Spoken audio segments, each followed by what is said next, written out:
A report from McKinsey Consulting Group stated that social media would unlock between $900 billion and $1.3 trillion in value.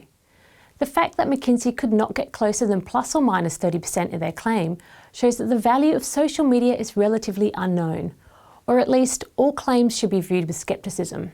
It also brings into question how social media benefits are measured. The social media landscape, how data is collected and used, is rapidly changing, so that any research or claim about social media impact that is more than 5 years old is likely to be inaccurate for the present day.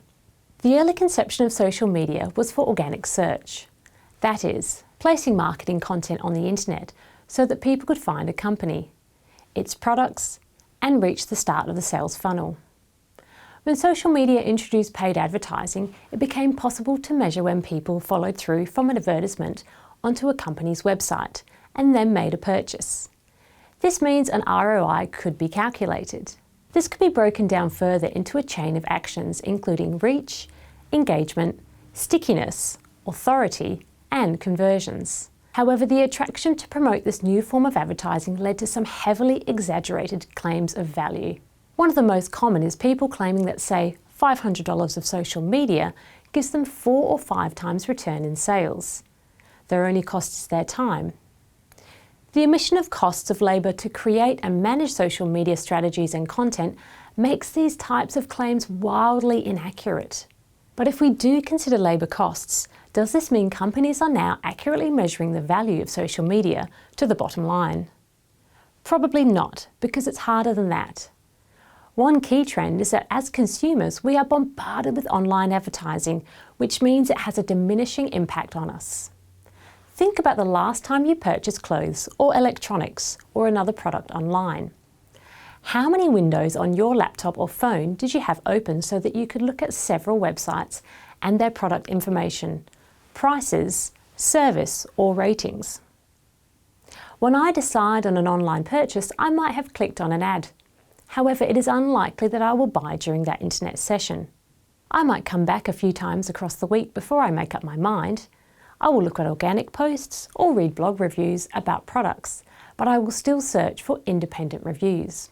My computer cleans its tracking cookies twice a week, so it is difficult to accurately know the performance or ROI of that one advertisement, post, or online content. But social media is more than this.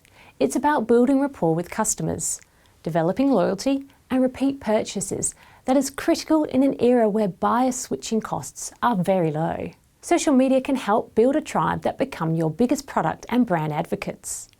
If we rely on credible reviews and testimonials from other product users, then social media plays an important role. Therefore, statistics like shares and comments are useful measures. Going further and analysing unstructured data and commentary on platforms or website blogs provides more valuable insights. We also recognise there is a wider range of benefits of social media than just selling one product.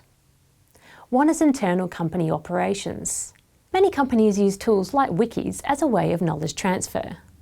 Realising that making their human capital more efficient is critical to maintaining a competitive advantage.